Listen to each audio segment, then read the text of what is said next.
Dan Channing from the Institute for Catastrophic Loss Reduction. Thanks very much for joining us with for the last Friday Forum of the year. We're very happy to have Jason Abboud with us, who's going to introduce us to, I think, a pretty interesting topic that is often overlooked in our discussions about flooding. So this is the last Friday Forum of the year. And we will be organizing presentations for next year, so you should check your inbox in the next few weeks, and we'll start sending out notices soon. And before we get started, before I introduce Jason, just a reminder about how to ask questions. So as the presentation progresses, please use the Q&A function that you can find at the bottom of your screen. Or top of your screen, depending on what operating system you're using, and enter your questions as the presentation goes along. And feel free to enter them as the presentation goes along, but we'll be saving all the questions until the end of the presentation. So a brief introduction to Jason. So you probably already saw the notice, but very briefly, Jason has a background in microbiology and geology. He's currently finishing his master's in geoscience at the University of Calgary, and he's done lots of interesting work, including completing some hydrogeology internships at Shell Canada and at Deltaris in the Netherlands. He was part of a study on the Calgary flood that looked at groundwater issues. We've actually had Professor Ryan in our office a number of years ago talking about work on this topic. So it'd be really good to hear from Jason some updated information and in more detail on his project specifically. So thanks very much, Jason, for joining us. And with that, I'll pass it over to you. Great. Thank you for the invitation. I'm glad this worked out. So as Dan mentioned, I'm Jason. I'm finishing a master's at UC, not related to floods at all, but also an intersection of science and policy. And I'm talking about the work that I did for what was actually my undergraduate project and was recently published a year ago in the Journal of Flood Risk Management. So more flood than meets the eye, and the purpose of the title is because, well, as you guessed, there's more flood than we actually thought there was, and we wanted to delve into the mechanism behind this flood and look at the groundwater flooding. So just an outline for my talk. Oh, sorry, there we go. I'm going to talk about surface water and groundwater, floods sort of in general, and I'll delve into the June 2013 flood that we had in Alberta. Then I'll tell you about how we went about our study and what we found, and then what ways we can move forward and consider groundwater flooding in the future. So I'll start off with surface water and groundwater. So these are often thought of as a unified resource, which definitely has its merits, but for the sake of flooding, we talk about surface water in that any water that you can see on the surface of the world. So that includes rivers, lakes, and wetlands mostly. And we talk about surface water flooding. That's what's commonly thought of when we talk about flooding. So that's when you have a river that, due to precipitation or due to mass influx from headwaters, that's when we see the river actually exceed or override the banks.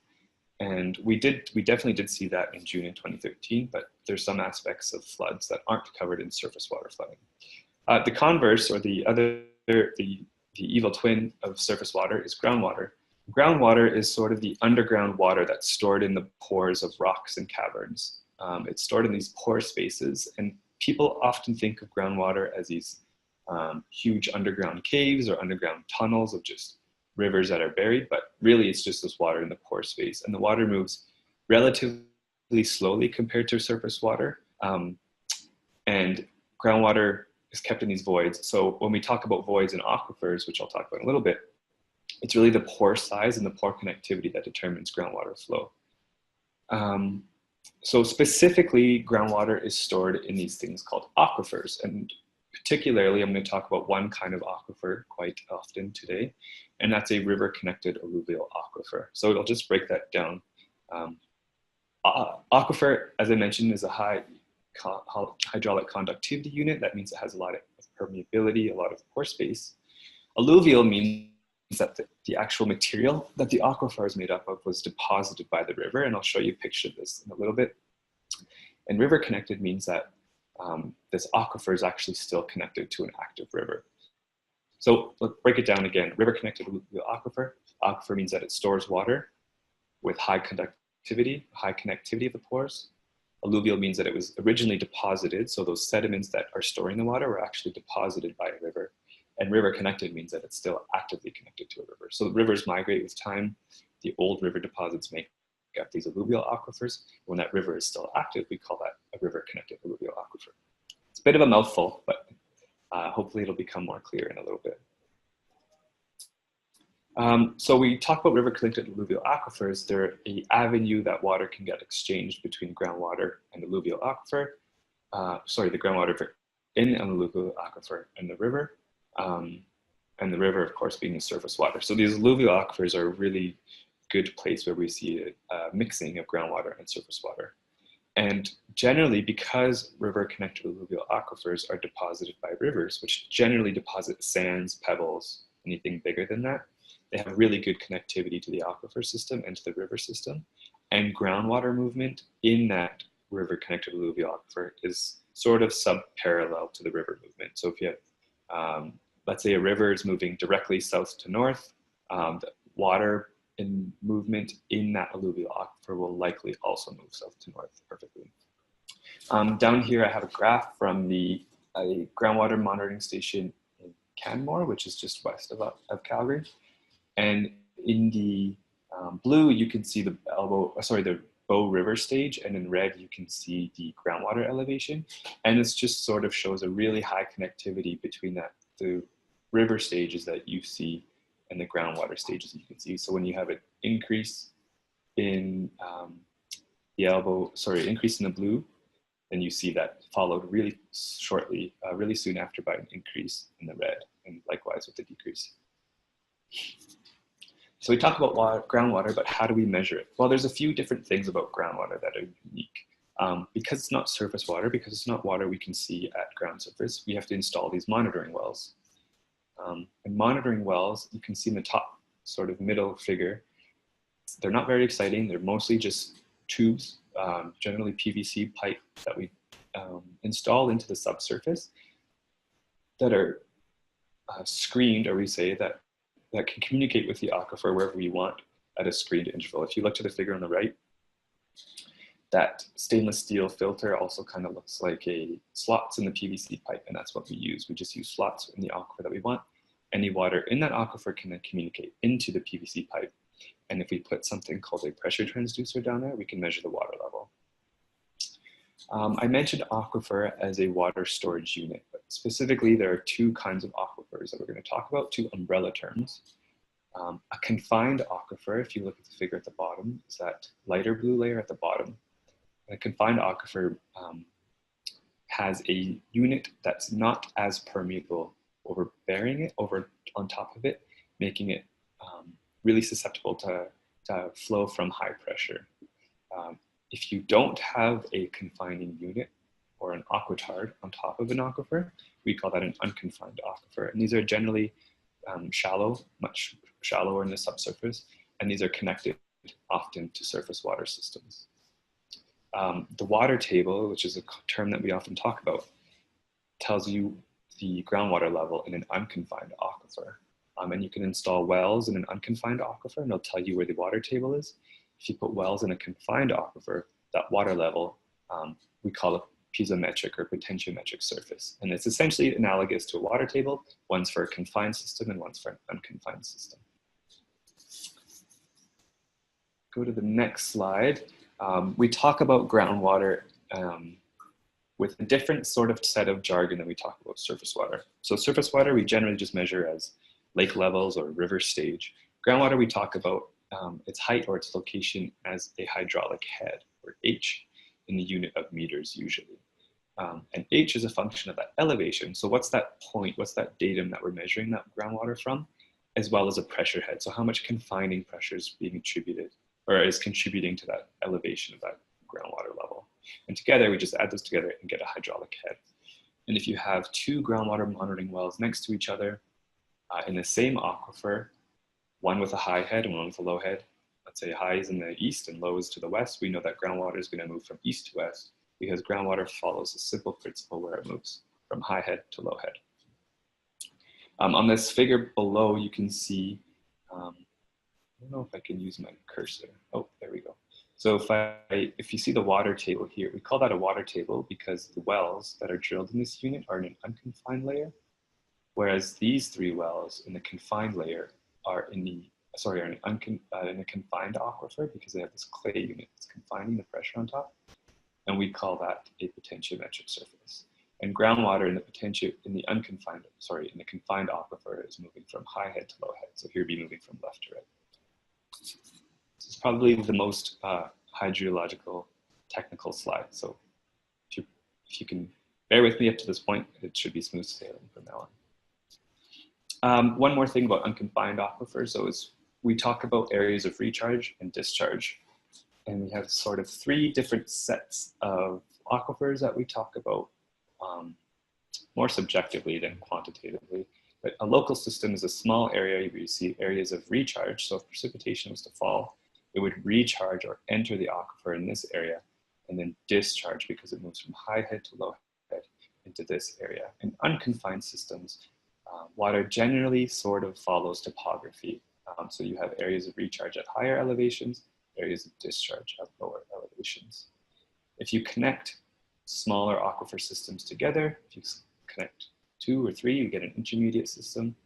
And then if you connect a few intermediate systems, then you get a regional system where you have regional water, let's say at the highest elevation, discharging at the lowest elevation. So just to recap, we say that aquifers are discharging when they lose water, generally to surface water, and aquifers are recharging when they gain water, generally due to precipitation. One more thing I want to talk about with aquifers is groundwater storage. This is an important principle when we talk about flooding. So storage is essentially how much water can be kept in your pore space.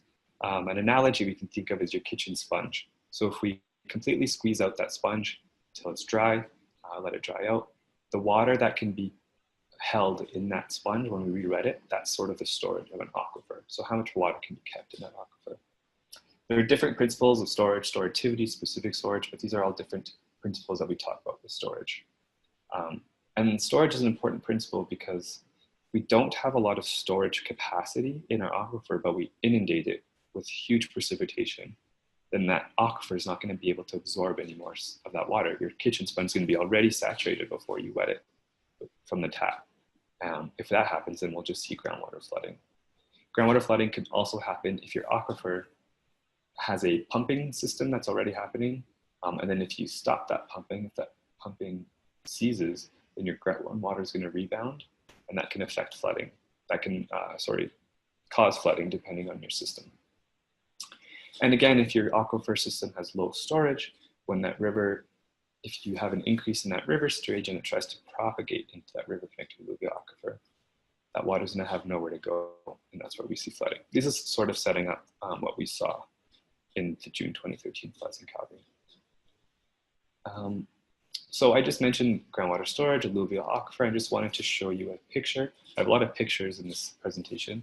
This one is at Elbow Falls, just upstream Calgary in the Elbow River. This is a beautiful site in this town of Banff. And all water that falls in the mountains, in the head ranges for the Elbow River, all the water has to come through this space. So that means at the flood, a whole bunch of water that fell in the mountains, a whole bunch of precipitation and snowmelt came through this point, and the point was absolutely ravaged by the flood. So I'll just flip back again. You can see a nice pathway here. There was a parking lot over here, beautiful trees. All that water had nowhere else to go but to take down those trees and carve its path. And this deposit, so these were all deposited from that high flow river. So essentially we can call this a river connected alluvial aquifer that we can see.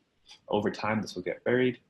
And when it gets buried, humans tend to forget that they're there. We like to build houses on it, and that's sort of the problem that we saw in Calgary. Calgary was founded at the confluence of 2 rivers, the Bow River, which we see from left to right, and the Elbow River, which is a lot smaller. And the river connected alluvial aquifer is actually outlined in this figure in that pink shading. You can see the river connected alluvial aquifer is quite large for the Bow River. For the Elbow River, it's not marked on here, but it would not be that large. And river connected alluvial aquifers are generally limited by topography. So if a river is cutting through that valley, It's cutting down into that valley. There's no way for the river to deposit those sediments back on top of the valley. So RCAAs are generally limited by elevation. Now I'm going to move on to some of the flood topics. So generally, Flood 101, we talk about flood flow, flood frequency, and recurrence interval. So generally, if we have a flood with really high flow that we see over here, generally we can say that those floods are rare. Conversely, if we have a river with a really low flow rate at flood, we can say that that flood happens quite often. The flip side of this is recurrence interval. So a flood with a 1 or 2 year recurrence interval is pretty common. That has a very low flow rate, as opposed to a flood which has a 100-year recurrence interval or 1,000 or 2,500-year recurrence interval. Those have really high flows.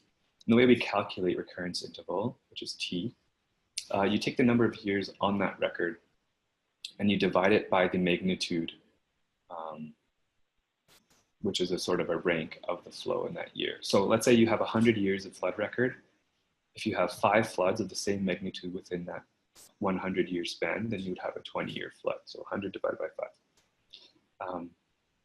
Common misconception is that if we had a 100-year flood in 2013, then we are spared from a flood of that same magnitude for another 95 years. And that's an absolute misguided term, which I think allows some people to live a little bit maybe too comfortably close to the floodplain than they really should be. Likewise, if you have a flood of 100-year or 150-year 1 year, you can roll the dice and have a flood of the same magnitude the next year. It's just up to climatic conditions, construction, some other parameters which determine your flood risk and flood susceptibility. So the government of Alberta has broken up our sort of development around rivers into these different streams. So we have a floodway, which is the high velocity area of high velocity, including the river itself and adjacent banks. On the flood fringe, we have areas of lower flow, and together those are called the flood hazard area. On the outside of the flood hazard area, building is completely not is not regulated by flood hazard, by flood. It's not limited based on flood plan, is what I'm trying to say. These are just some definitions for the areas I talked about. So a flood hazard area,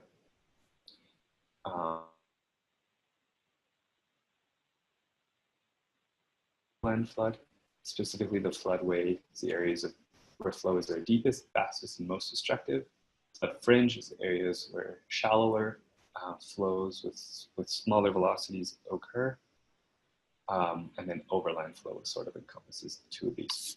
What's missing here is an area of groundwater flood hazard, which we've proposed and which I'll talk about in a little bit. An area of groundwater flood hazard encompasses the area on the outside of this flood hazard area. So if you take these same buildings, add basements to them, and then if you increase that water table, you're going to have areas in these homes or these buildings that are flooded, but are actually outside the flood hazard area. And this is one thing that we're going to show in our study.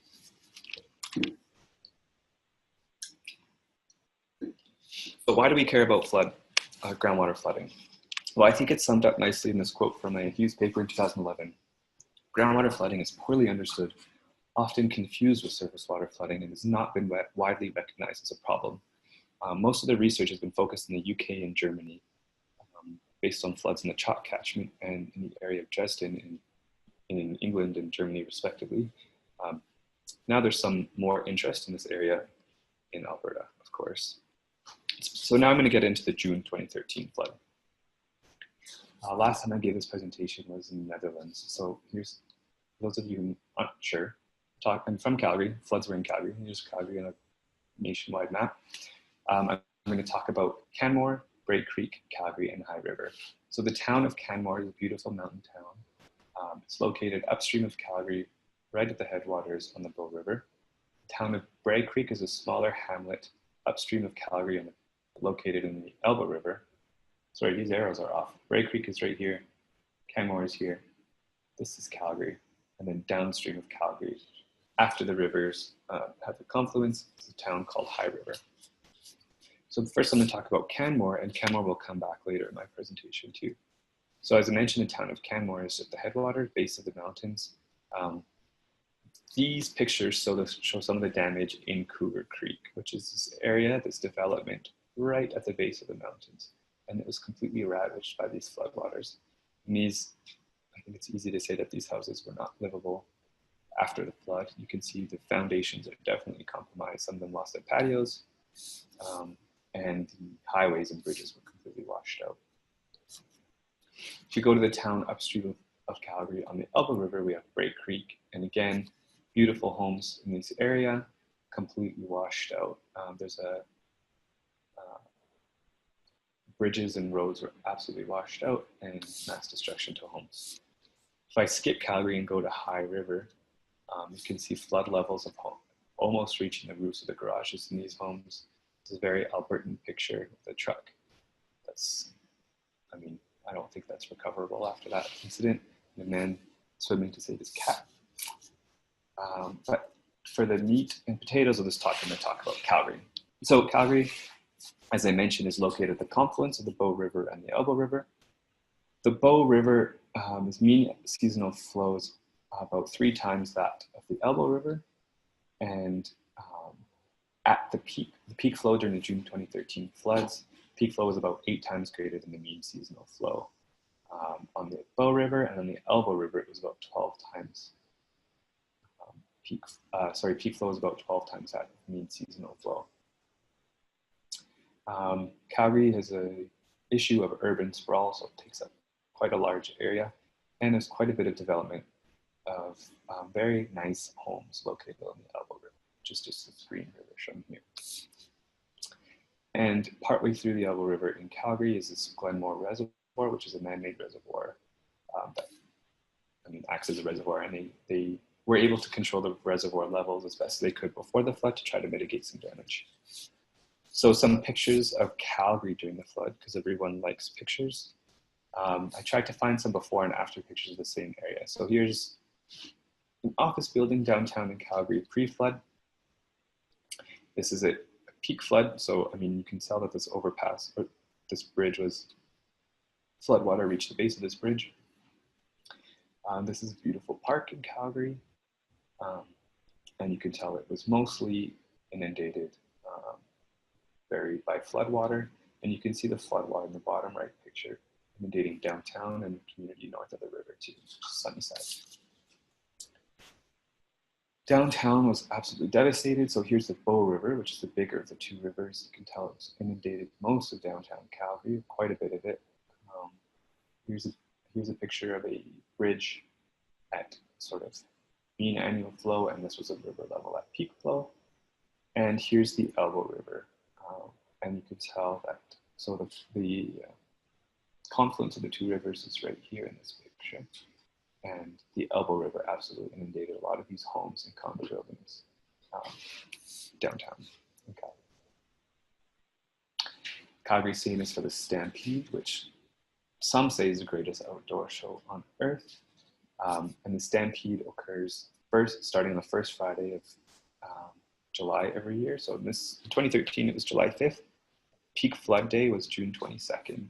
And they decided to go forward with the Stampede that year. They called it Stampede 101. It was the 101st anniversary, come hell or high water, which was very appropriately named. So this is floodwater in the Stampede grounds. Here was our Saddle Dome, which is our NHL arena and concert venue, completely inundated with water. And no city is complete without a zoo. And of course, when you haven't had floods in many, many years, you forget that an island is located in the middle of the Bow River can flood. So that's where you put your zoo. So our zoo is located on this beautiful island right in the middle of the Bow River. So again, here, if you look at the top left, here's our Bow River. Here's our Elbow River. The confluence is right here. Just downstream of the confluence, or at the confluence, is our zoo. And again, our zoo completely inundated with water. Here's water in the giraffe pen and the hippo pen. They say that the large cats had to be kept in our prison cells because they didn't know where else they could isolate them. Whether that's true or not, I'm not entirely sure. But now I'm going to talk about the area of focus of our study, the Elbow River flooding. So as I mentioned, the Elbow River is just downstream, it's just upstream of the confluence, and a lot of really nice homes in Calgary are located on the Elbow River. Beautiful riverside properties, close proximity to downtown, sort of everything you would want in a community. Here's some pictures of peak flow in this community. So absolutely inundated with water. Our LRT, our C-train lines were completely ravaged in this area. And this is a street called 4th Street, which is lined with restaurants and bars that, needless to say, had to shut down for quite a while. Again, this is a picture I showed before, but this just shows the extent or the magnitude of flooding on the Elbow River itself. So are floods new to Calgary? Absolutely not. This shows a hydrograph of the flow. So this shows the flows on the Elbow River below the Glenmore Dam. So just upstream of the communities of our study. This is peak flow in 2013 at about 700 cubic meters per second. 2005 was our second last big flood. Peak flows were about 300 cubic meters per second. But if we go back to 1929 and 1932, we saw other floods sort of at a 150-year interval. Prior to that, we also had more floods on the record. But I mean, we arguably had a 70-year period without any major floods, which is why some people tend to forget that this is actually a hazard in our city. If we look at the month of June leading up to the flood and encompassing the flood, this is sort of the precipitation that we had, these bars coming down from the top. And at the bottom of the line, you can see the river stage. So no surprises, following major precipitation events, we see large response in river level, sort of expected.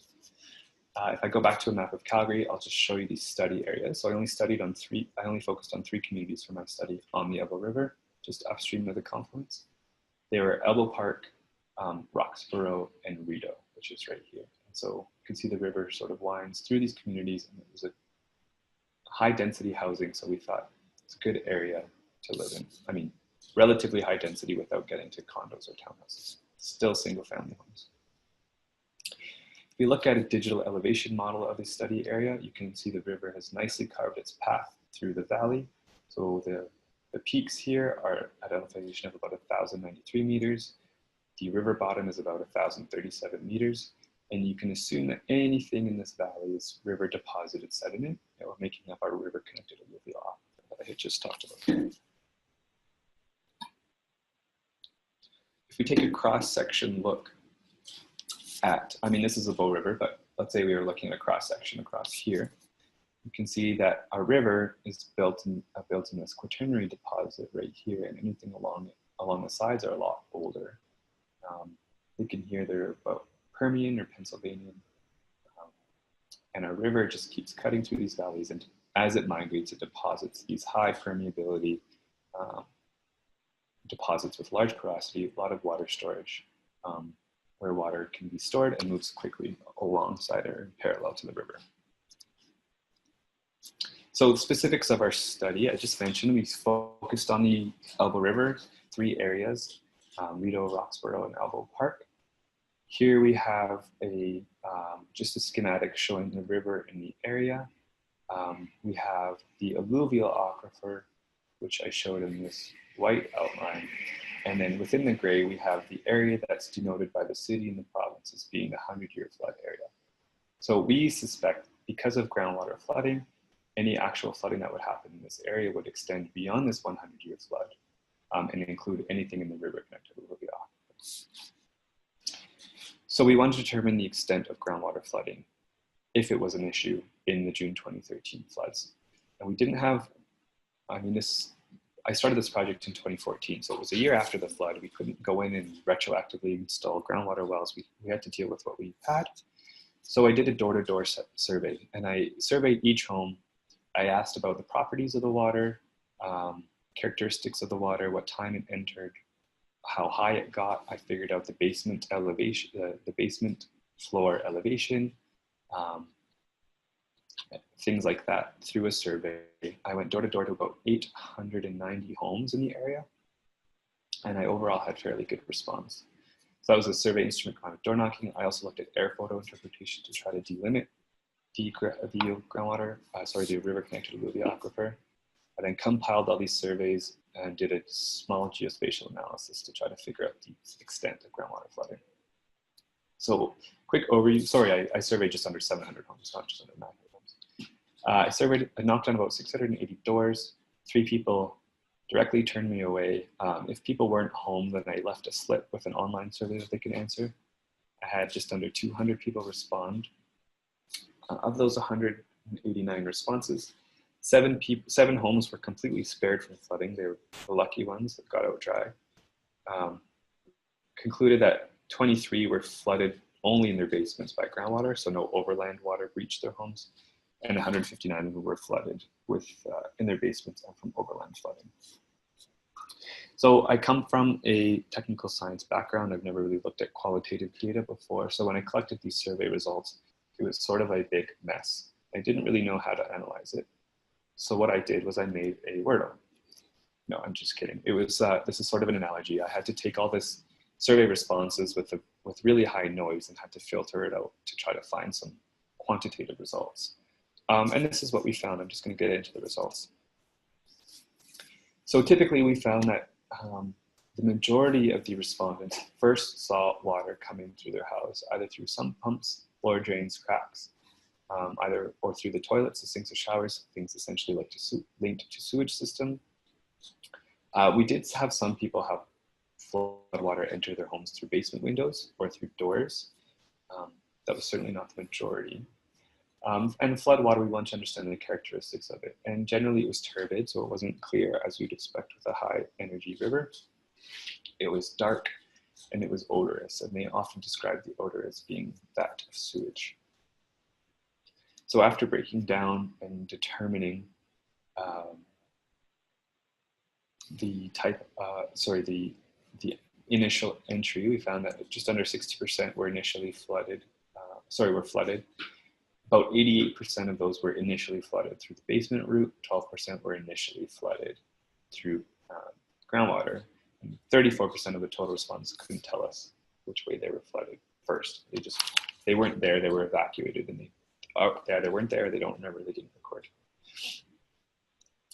We wanted to look at, so based on this population, we wanted to look at the significance of the basement depth. So, with our theory, the deeper your basement is, the closer to the water table it is. So you don't need that much flooding for that water table to actually reach your basement level. So we wanted to compare the elevation of the basement floor depths. So I did this fairly simply. I just went into their homes if they let me, or I asked them to measure the depth of their basement floor from below ground surface. So I asked them to go to a window in their basement and just take a tape measure and measure the basement of the depth. I was then able just to subtract this from a digital elevation model to get the elevation of the basement floors. And we found that those 7 homes that were not flooded had the highest elevation in basement floors, which makes sense. I mean, those basements are generally fairly shallow in these old homes. And because of that, it would have taken a lot of flood water in the groundwater, a lot of high increase in the water table to actually reach their basements. Those that were basement flooded only had deeper basement floors, or basement floors that were closer to the water table. And those that were basement or overland flooded also had deep basements. Now, there was no significant difference between these 2 populations, but there was a significant difference between the not flooded population and these two populations. We then wanted to look at a linear regression comparing the basement floor elevation to floodwater height and floodwater damage. So floodwater height is at solid points. And we saw, I mean, not as good of a correlation as we expected, but homes in this area are as old as, I think 1903 was the oldest I knocked on, 2013 was the youngest door that I knocked on. So, I mean, with a century of different building practices, I think the infills of the houses are different, the infill of the basement foundation, and I think that can affect how much water actually entered the homes. So this isn't a strong relationship, but it's we're confident to think that, you know, the deeper the basement floor, the more floodwater height you had. And I'll talk about this in a little bit with some modeling that I did. We also compared the amount of floodwater in the house to damage. I mean, again, no surprises there. generally the more water you have in your basement or in your house, the more damage you're going to have based on not only structural damage, but also just furniture and whatnot in the house. So I just mentioned floodwater height and damage, and we wanted to sort of corroborate this with a groundwater model.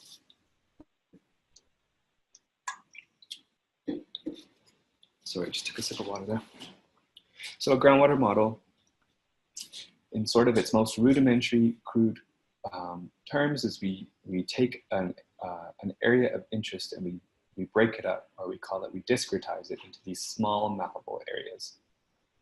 In these small mappable units, we can assign groundwater values as initial conditions, and we can assign certain things like recharge values, precipitation of the area, hydraulic conductivity, whatnot, all these other parameters. And we can apply these parameters and let the model run, and what we get is a simulation of the environment. So what I did was I did a very simplistic first pass look at groundwater modeling. Now, generally what you need for a good groundwater model is you need groundwater data, but because we didn't have wells installed before the flood in this area, what I did was I had to use homes as wells. So typically we have a groundwater well. As I mentioned, it's screened in the aquifer unit of the area that you want to study. We didn't have that in this situation. So what I did was these simulated groundwater wells where we used homes with basements as a substitute for groundwater wells. So knowing the elevation of the basement floor, which I calculated just from subtracting basement floor depth from ground elevation, and knowing how much flood water was in the homes for the residents that had that recorded, we were able to use we were able to use flooded homes as a proxy for groundwater monitoring wells. So here's just a model of the study area base flow conditions. So this is without any flooding. You can see the river is outlined here. The entirely colored part is a river connected to the aquifer, and our river has highest river stages in the bottom left, and it flows the top right.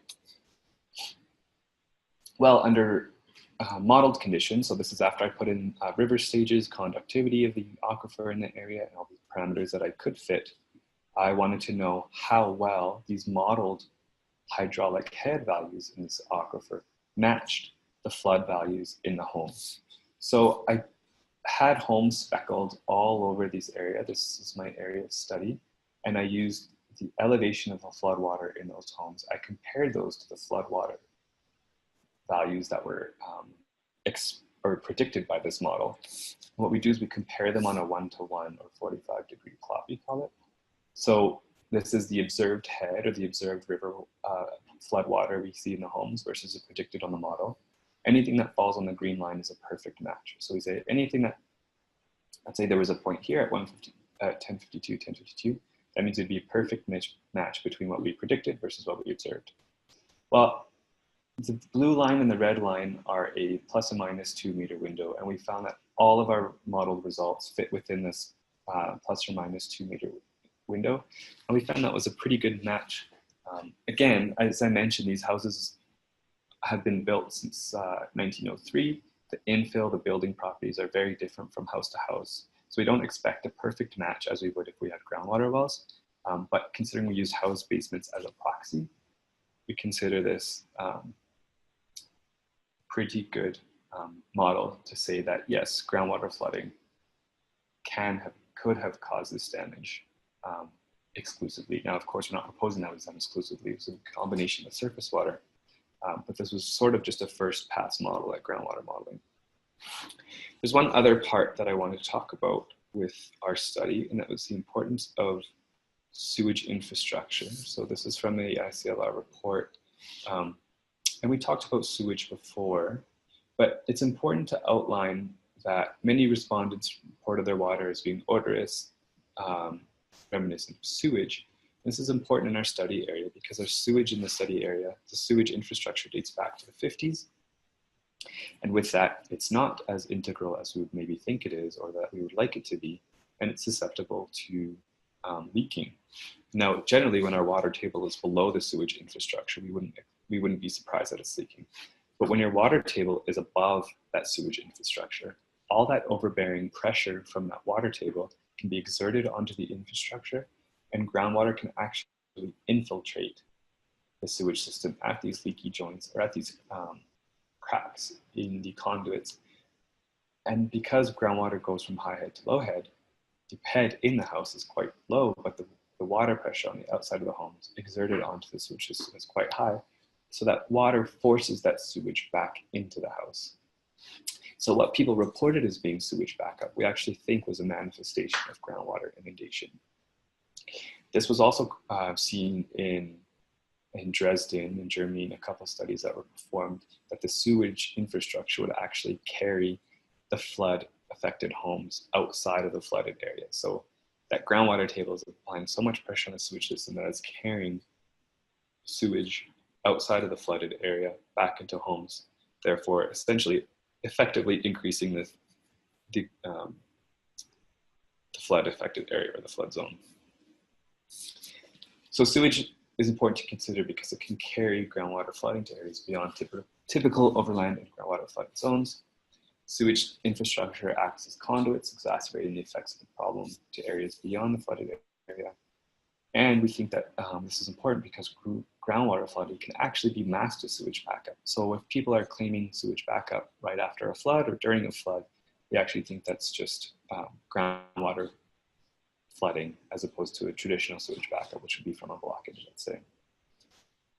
So our study essentially found that groundwater flooding can cause significant damage in the absence of surface water flooding. Homes that were flooded exclusively by groundwater were outside of the area that was overland flooded. So we think our 1 in 100, 1 in 250 year flood maps that are solely based on overland flooding are actually need to be revised and include groundwater flooding area. We found that basement floor elevation is actually relevant to the degree and severity of flood damage. As I mentioned, deeper the basement floor, more susceptible, more damage it could have with elevated groundwater table. I should also mention that groundwater flooding can happen completely in the absence of overland flooding. You can have your river stage rise from flood events, but not actually breach the banks. But at the same time, in a river connected alluvial aquifer, your groundwater table is increasing. And if that groundwater table increases to envelope basement floors, then you're going to have groundwater flooding in homes without necessarily breach of the banks on the river. As I just mentioned, sewage infrastructure can carry floodwaters beyond the area of surface water and groundwater flooding. And a very simplistic early groundwater model shows that river propagation into the aquifer could have caused the observed groundwater flooding in homes. What does this mean? Well, moving forward, found that in an Insurance Bureau of Canada 2014 report, 1 in every $2 paid by home insurers are for damages caused by water. It's $500 million per year. I'm not saying that all water damage or insured water damages are caused by groundwater flooding, but if we can understand groundwater flooding to a better extent, understand its causes, how it manifests, then we can better essentially target our insurance policies, make it more comprehensive for homeowners. I mean, this sort of has our study also has a simpler solution. I mean, if we can't stop people from living adjacent to the river, then maybe we can limit basement deaths. So here's just a schematic of what I talked about. We have a river stage here. If your river stage increases to B, then this house will be susceptible to damage, but this one wouldn't. If that river continues to increase to the point where it reaches its banks, then both houses are going to be susceptible. But if we have houses here that don't have basements or have very shallow basements, then we can try to mitigate that groundwater damage as much as we can until the river breaches the banks. Well, what else does our study mean? It means that you can implement sort of cost-effective monitoring systems. So this is being done in the UK right now, where they've installed groundwater monitoring wells, which essentially are very simplistic PVC holes in the ground that are slotted at the aquifer so that the aquifer can communicate with the groundwater well. These are monitored with pressure transducers and they collect real-time data. Very simplistic. Each one is about $5,000 a pop. If you put, 3 in an area adjacent to a river, outwards from the river, you can monitor how fast that groundwater is propagating from that river. You can monitor the groundwater height, obviously, and that could actually be used as an early warning system to evacuate the house. But if you combine this with either policy that encourages people to have empty basements, essentially no basements is the ideal here. But that I think would be difficult. If you encourage people to have empty basements and don't put their utilities in their basements, then we can really mitigate damage in the future. And as I mentioned, not very expensive. You just need to install some wells outside of the river. As I said, this was done as an early warning system in the UK, but it's also done a lot closer to home. The town of Canmore has installed these groundwater monitoring wells in the river connected to alluvial aquifer. They measure this aquifer response to river stage, and they actually regulate home development based on groundwater flood zones, not solely based on surface water flood zones, which is what we've seen in Calgary river development policy. Monitoring groundwater can help you better understand groundwater levels in the context of river stage flood recurrence intervals, and insurance industry can better insure based on basement floor elevation in response to water table. Overall, I think, all the science is great. We can put it into policy, great, but really flood forecasting and warning measures involves education of the public. A lot of the landowners that I spoke to, a lot of the homeowners didn't know that they were living in a flood-prone area. I think I'd like to think that people would think twice before living in a flood-prone area. Typically, when we just talk about river responses, economic benefit from a warning response, only by measuring river stage, it's limited by that of the aquifer response. And typically, when we think of flood mitigation measures, or when a flood is happening, you see the U.S. Corps go out and sandbag. Well, sandbagging and berming and diking is actually agnostic to groundwater flooding. That groundwater flood, the groundwater and the water table response don't really care what you're putting on the surface. It's not going to affect the subsurface in the way that you would think, or in the way that you would like. After the floods in 2013, a task force was put together to come up with possible ways to mitigate future damage in Calgary. They came up with these three methods: a flood diversion tunnel in Calgary, a McLean Creek dam upstream in the Rockies, and a dry dam in Spring Bank, which will essentially remain dry until floodwater needs to be diverted into this natural elevation depression, and then re-diverted into Calgary. I'm pretty sure they've ruled out the tunnel in McLean Creek dry dam entirely. The Spring Bank dry dam is being proposed. That's why it's at the stage of Natural Resources Canada, I think, are deliberating it. But I know that groundwater wasn't considered in either of these three mitigation projects while they were deliberating. Groundwater has only been introduced very recently on the Flood Readiness website as of May 30th, 2018. So it essentially took 5 years. I'd like to think our study for this to come on the radar for flood mitigation. That was a lot of information. Please let me know if you have any questions. I want to thank Kathy and Jerry, who are my supervisors in this project. Some people that went door-to-door knocking with me, 2 students that were sent from Wageningen University in Deltares to work on this project with me, our collaborators at the City of Calgary, and of course a big thank you to the Elbow River residents. Without them answering the survey and being open to talking about this flood event, I wouldn't be able to do the study or learn this information. As I mentioned, the study was just published a year ago.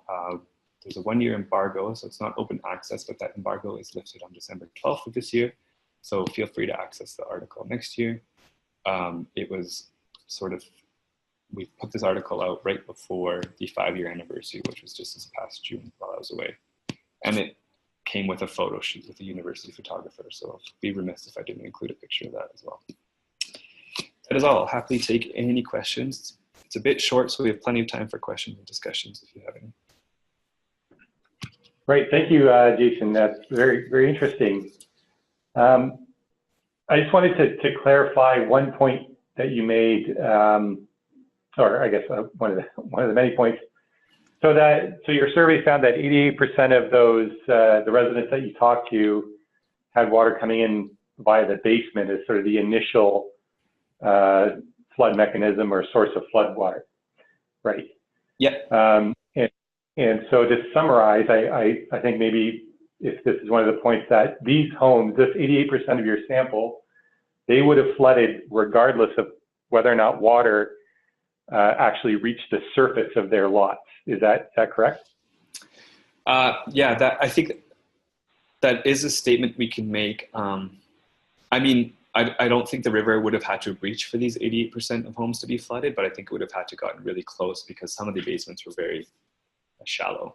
So I think that water table would have really had to be high. Right. Okay. And you had a map earlier on in the presentation before you started talking about, I think right before this slide that says flood. And I think it was showing these alluvial deposits throughout Calgary. I don't know if you can back up to that. This one? That's the one. So these are areas where, correct me if I'm wrong, where we have those alluvial deposits that are prone to water sort of propagating through the ground. Is that correct? That's correct. I mean, so the pink here is only on the Bow River. The Elbow River alluvial aquifer is not shown. But the Bow River is a much mightier river, and the valley that it has cut is a lot wider, which is why we see way more alluvial aquifer on the Bow than the Elbow. Yeah.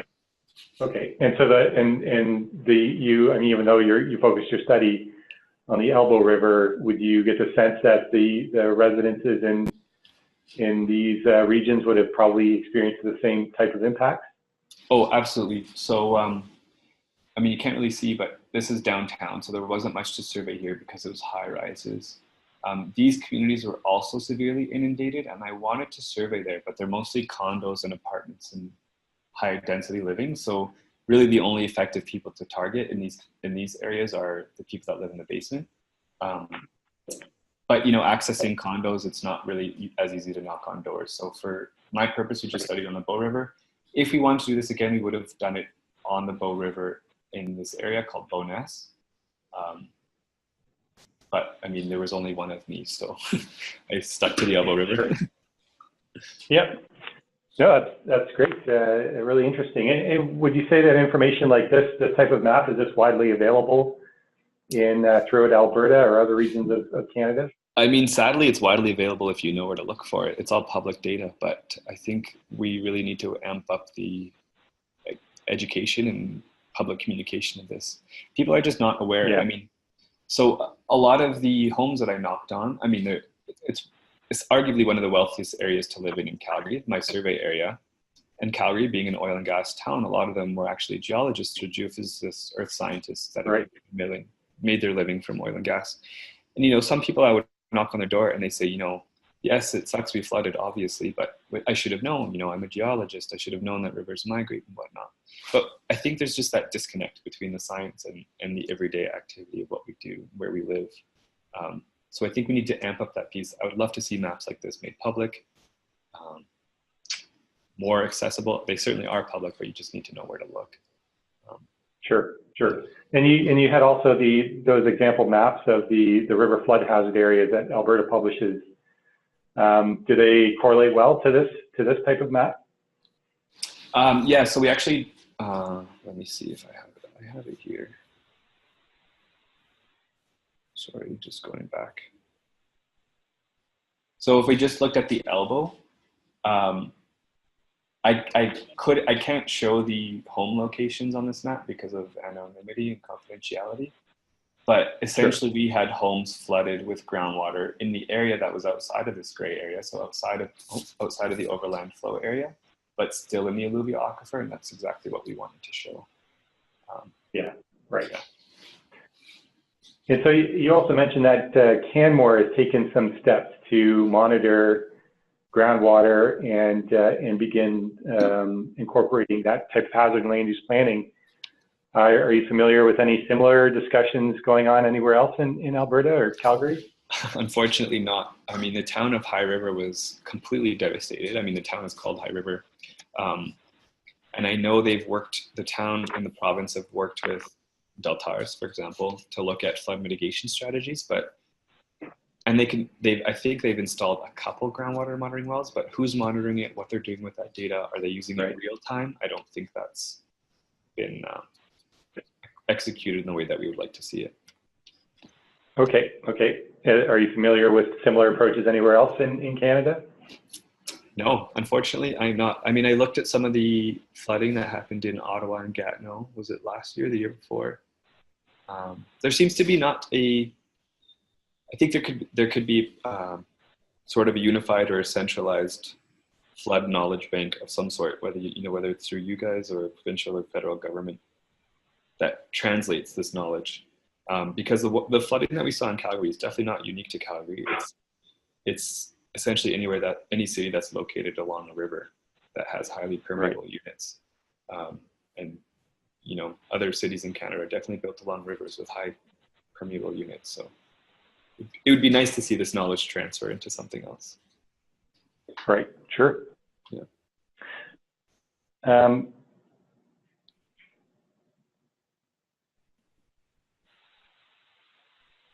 So actually, you had an image there, and I just want to remind everybody online, please go ahead and submit questions as you see fit. But you had a slide there from City Calgary, and it was sort of steps to outline how to prevent basement or groundwater flooding. I think it was near the end of your presentation. And I'm not sure. I'm not sure if they are quite thinking along the same lines here, because they're talking about sump pumps, use of sump pumps, backwater valves, extending downspouts. Given the depth of the water in the basements and maybe the rate of inundation, do you think that these are effective measures, or are we thinking? You mentioned also the need for regulating basement floor heights and that sort of thing. What are your sense of the best way to mitigate this risk? So I think some pumps can definitely work with a really slowly increasing water table. I mean, your pump rate has to exceed the water inundation rate, and you can't have electricity in your area killed for your sump pump to still work. Which, I mean, when they issued the evacuation, I think they cut power as well. So that sort of is useless. But I don't think a sump pump is ever a bad idea. Backflow valves I think would also work, but again, I don't know the specifics of backflow valves. I don't know what sort of pressures they can withhold. If your water table is exerting too much pressure on that leaky infrastructure and that pressure inundates the backwater valve, then I guess they're only so useful as well. Right.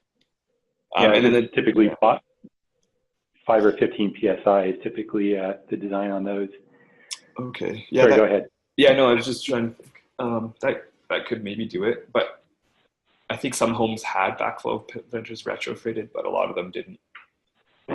Right. And then the downspouts, I think that's just a drop in the bucket. I don't know if that would contribute much, because a lot of the precipitation that we saw, it was sort of a perfect storm in Calgary and the Rockies.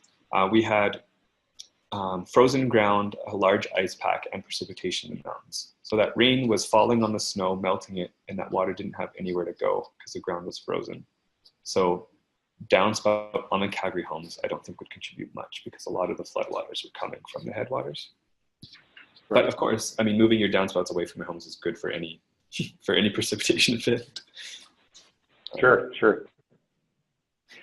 Okay. I actually saw some reference to this work in some of the engineering reports that were issued after the flood, and the findings were featured. For example, that statistics, 88% of the homes that you surveyed had groundwater flooding issue sort of as the initial cause of flooding. But it's interesting that the discussion hasn't moved towards thinking about how to regulate and control this type of hazard. Maybe it's happening, but we're just not hearing it. Yeah. I'm interested in your surveying responses and how, I suppose, knowledgeable. You used to mention that many of the homeowners that you talked to were quite knowledgeable about the flooding that they experienced. Was that the case? Any of the results that you indicated on your comparison with the groundwater model indicated that they were reporting fairly accurately. So your sense is generally that the homeowners had pretty good understanding of the depth of water in their basement? How are they assessing that? Were they going into the basement looking for high water lines, or are they sort of just remembering what they experienced? It was often, a lot of them, I shouldn't say a lot of them, quite a few of them didn't evacuate when they were asked to. So they were actually able to see how high the floodwater was in their basement. A lot of them still had water lines up to a year after the flood. Yeah. So they were able to measure it, no problem. When I did survey, I sort of evaluated the confidence or I evaluated whether they had a water line or whether it was more anecdotal of a report. And I sort of tried to weigh the modeling results, or, if there was a modeling result that didn't really make sense, and the homeowner was not really confident in that value, then I would look at it differently than one that had a okay, I get. Yeah, so there was sort of a weighting component there. Also, a lot of these homes they're, as I mentioned, they're some of the nicest homes in Calgary. They had sort of these real-time alarm systems that had different sensors in their basement. So when there's just an inch of water on the floor, a certain sensor would go off. If the flood water reached, half of their basement depth, then another sensor would go off. So that was fairly nice. Those are few and far between, definitely, in the community. But right. Well, that's interesting. Those homeowners must have known that they had some exposure. Yeah, definitely some were cognizant. One homeowner was well aware of basement flooding, and they made sure their basement walls were impermeable. Right. But unfortunately, that impermeability is one thing, but when they can't withstand the pore pressures that floodwater is putting on, it can lead to other catastrophic events. Right. So that was a homeowner that had retrofitted their basement walls, I suppose, and there's a lot of hydrostatic pressure on that. Exactly. That the foundation of water is rising above. Exactly. Yeah. And anecdotally, I didn't put this in because it's more anecdotal than anything else, but I found a lot of the really, really old homes, walking up to the house, you had to take a few steps up to the main floor. So the main floor of the home was maybe 3 or 4 feet above ground level, and their basements were not full basements; they were more crawl spaces or storage. So it's as though when they built these houses in the early 1900s, going up to 1950, 1920, they were cognizant of the flood risk and built appropriately. And then with time, without any floods, we sort of forgot that wasn't translated, wasn't communicated among construction. And nowadays you saw houses with main floors at ground level with, basements of 13, 14 feet deep with home theater systems and whatnot. It's sort of like, looking back, they knew closer to the earlier flood events of the 1900s. They knew how to prep better than we do. Yeah, they seem to realize that if you dig a hole in the ground, eventually it'll fill with water. Yeah. They try to manage that. So those homes that you mentioned that didn't flood in your sample, there's a few of them, 7 or 12. I think there were 7. So those 7. Okay, so those were all homes. These older homes where they had, say, crawl spaces instead of full basements, and had the first floor elevation was relatively high. So let me go back to this figure. Looking back, I would have designed this survey differently, knowing what I know now, but I didn't record what year the houses were built. But out of those houses that were not flooded, the basements were definitely shallower. Now, whether that was just because they're an old house or just based on the design, I'm not sure. But they definitely had shallower basements. It was more of an anecdotal observation when I was going through the data, and then I took a drive through the community afterwards. I was like, yeah, I think I remember.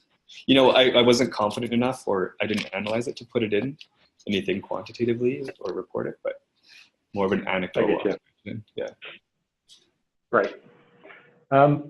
So actually, we do have a question from one of our online attendees asking about where they can find, I think, either both the flood maps, I think through the Alberta flood mapping portal, but also the alluvial deposit maps. Where might somebody find that information?